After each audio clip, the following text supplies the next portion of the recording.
Hoje então eu vim falar sobre um livro nacional que é o Luzes de Emergência se Acenderão Automaticamente.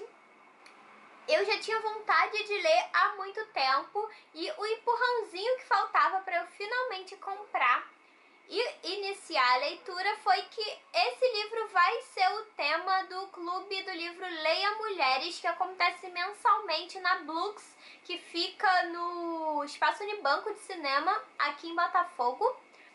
O próximo encontro vai ser para debater esse livro e o mote é sempre ler livros escolhidos previamente, escritos por mulheres, obviamente. E eu super me empolguei com a iniciativa, fui no primeiro encontro e irei de novo para debater Luzes de Emergência se Acenderão Automaticamente. E vamos lá, sem mais delongas. Esse livro aqui parte de uma premissa muito interessante. Na verdade, todo o conteúdo do livro basicamente são cartas escritas de um jovem, Henrique, para o seu melhor amigo, Gabriel, que se encontra em coma. Ele sofreu um acidente e está em coma há muitos meses e o Henrique sente muita falta do amigo dele, sente falta de conversar com ele, sente falta de compartilhar coisas da vida dele com o melhor amigo. Então o que ele faz é escrever para esse amigo, para que quando ele acordar ele não ter perdido tanta coisa que passou nesse meio tempo. E é por meio dessa narrativa que a gente vai ficar sabendo da vida do Henrique, o vulgo Ike, e também das coisas que acontecem ao redor. Você vai vendo que, apesar de ser todo escrito em primeira pessoa, obviamente, como é uma narrativa epistolar, ele vai contar outras histórias em paralelo. Então a gente vai ter outros personagens ganhando força na narrativa. Aqui na contracapa a gente tem uma citação que eu achei muito interessante, que fala que, de uma certa forma, um relacionamento são duas pessoas que se recusam a desistir uma da outra. Duas pessoas igualmente ferradas, claro. E é isso, né? O Henrique se recusa a desistir do Gabriel e se recusa a admitir pra si mesmo que talvez seu amigo nunca volte do coma. O Henrique é aquele típico cara comum, ele mora em Canoas, é uma cidade pequena no Rio Grande do Sul. Ele não é um cara privilegiado, pelo contrário, ele faz faculdade pelo FIES e ele trabalha num posto de gasolina, numa loja de conveniência, na verdade. Ele não tem, assim, muitos privilégios, ele não é rico nem nada, mas também não é um cara miserável. Ele é um cara comum, como esses que a gente conhece todos os dias. Ele também não é especialmente inteligente, porém ele tem algumas tiradas bastante interessantes que, no meu entendimento, foi o que tornou o livro mais gostoso de se ler. Foram esses lampejos que tem em algumas passagens do livro que realmente me fizeram pensar em alguma coisa. Inclusive, a passagem que dá nome ao livro é de um brilhantismo e de uma simplicidade, tudo isso junto e, enfim, foi algo muito intenso quando eu li. Eu tava lendo isso no metrô e eu lembro que eu marquei na hora porque eu achei muito bonito. E como em quase todo livro epistolar, a narrativa aqui não vai ter começo, meio e fim. Vai ser um livro que começa do nada e também termina do nada. Então se você tem um problema com histórias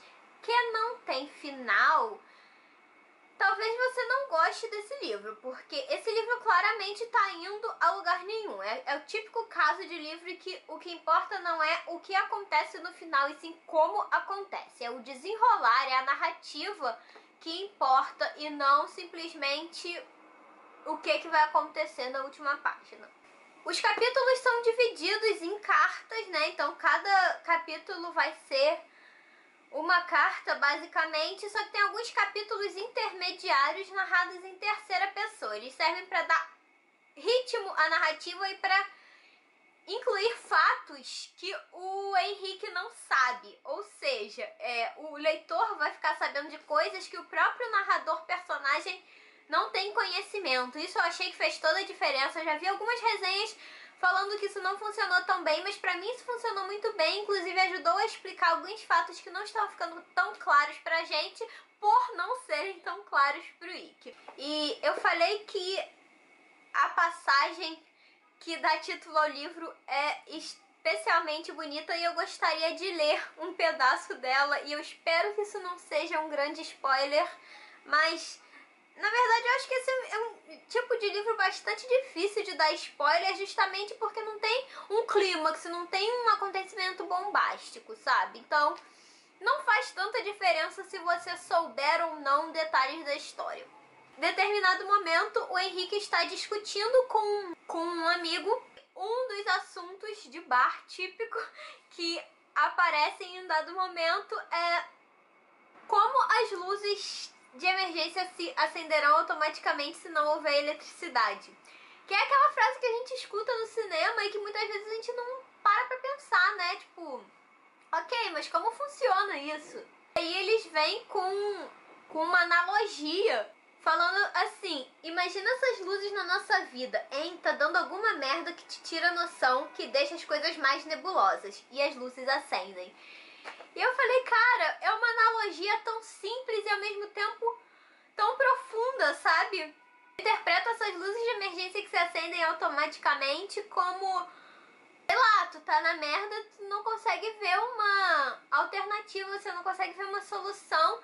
E às vezes do nada as coisas se clareiam, você tem um insight e pensa, posso resolver assim, assim, assado. E às vezes não é nem você que pensa, às vezes subitamente acontece alguma coisa que muda tudo. E isso já aconteceu comigo tantas vezes que eu nem consigo contar. E é uma analogia assim tão banal e ao mesmo tempo tão interessante que eu até marquei essa parte porque realmente pra mim fez todo sentido. E como essa, tem várias outras analogias do tipo, principalmente durante as conversas do Ikki com esse amigo dele, Dante, que pra mim é um dos personagens mais interessantes da história.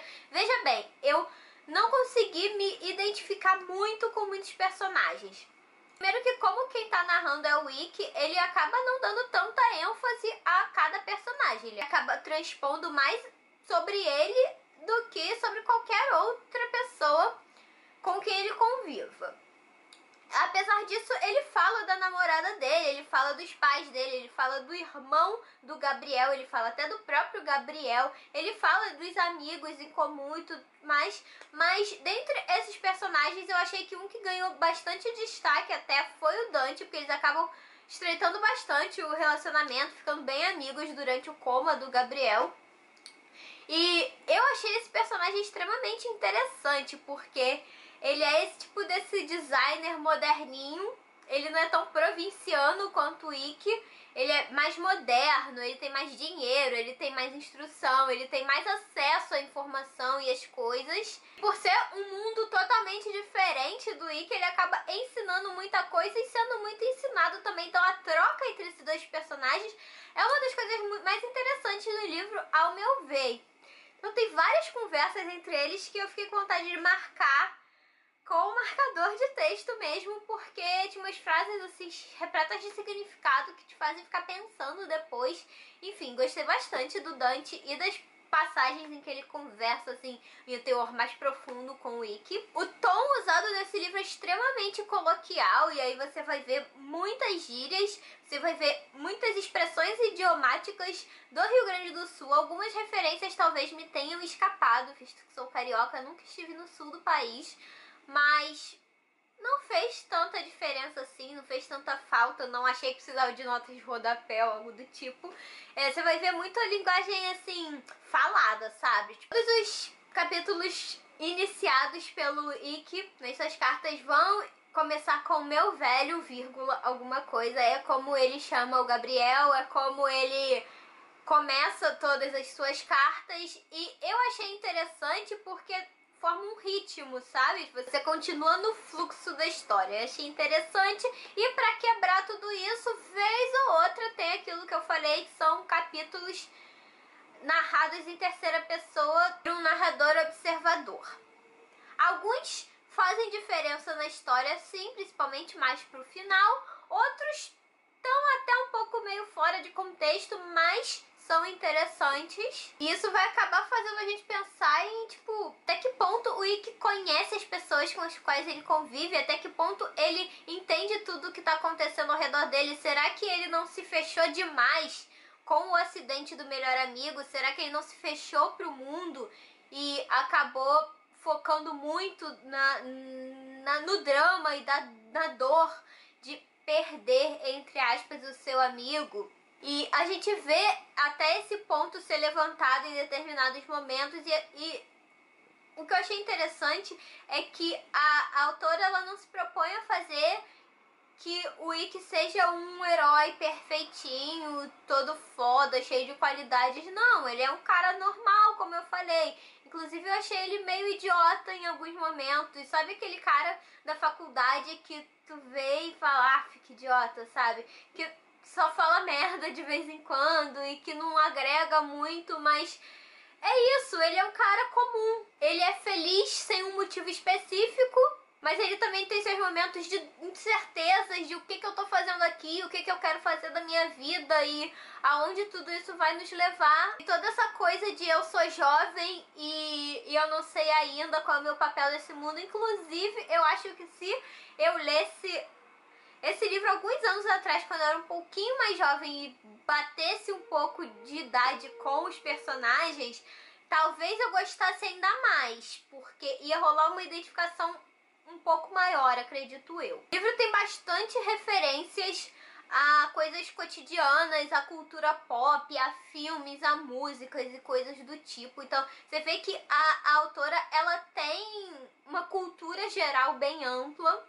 E ela traz isso pra dentro do livro, porém sem aquela coisa chata de querer ficar te ensinando coisas, sabe? Ela coloca isso de uma maneira muito natural e ele é muito bem escrito. Então, assim, quem acha que não dá pra escrever de forma coloquial e escrever bem ao mesmo tempo, eu acho que deveria rever os seus conceitos, porque Luzes de Emergência se acenderão automaticamente. É um livro muito bem escrito e ele é totalmente narrado de forma informal, de forma coloquial. Então, assim, achei muito interessante a maneira como a autora conseguiu falar tudo que ela queria falar sem se tornar piegas e arrogante, pedante demais na sua narrativa. É um livro muito gostoso de ler. Tipo, toda vez que eu pegava esse livro, eu lia, assim, 100 páginas de uma vez. Eu até demorei pra ler, mas não porque a narrativa seja arrastada, e sim porque, como é um romance epistolar e eu não fico assim super curiosa pra saber o que vai acontecer no final, porque eu meio que já sei que não tem final, isso acaba não me fazendo ter aquela coisa de eu preciso ler mais um capítulo antes de dormir. O que aconteceria com outros livros que tem um fluxo mais contínuo. Porém, toda vez que eu sentava pra ler esse livro, era pra poder ler 100 páginas de uma vez só, porque você não sente. É muito gostoso de ler, é muito rápido, flui de uma maneira maravilhosa. Inclusive, pra quem não tem, assim, ainda costume ou paciência de pegar e ler um romance de cabo a rabo, é super legal começar por romances epistolares, porque você não tá lendo contos, você tá lendo uma história comprida, uma história inteira, uma história complexa, mas ao mesmo tempo você pode dar pausas durante a sua leitura que não vai fazer grande diferença. Esse livro aqui eu acho que eu indicaria pra qualquer pessoa, desde a pessoa que já tá acostumado a ler, também pelo leitor ocasional que não lê muito, que gosta de ler crônicas, contos apenas. E eu fiquei curiosa com essa autora, Louisa Geisler. Não sei exatamente como se fala. Diz aqui que ela já ganhou prêmio Sesc de literatura, já foi finalista do Jabuti, já tem um monte de prêmios e ela é super bem falada, e eu fiquei com vontade de ler outras coisas dela, porque o que eu li aqui não é um livro de uma autora iniciante e jovem que não sabe muito bem o que está fazendo. Eu li aqui um livro com bastante personalidade de uma autora madura. Eu gostei bastante do que eu vi. E fica aí a dica para quem está procurando literatura nacional de qualidade. Agora, se você já leu Luzes de Emergência se acenderão automaticamente, conta pra mim nos comentários o que você achou do livro. E se você ficou com vontade de ler por minha causa, não se esquece de me dar um like pra me ajudar a divulgar o vídeo. Muito obrigada pela companhia e a gente se vê no próximo vídeo. Tchau, tchau!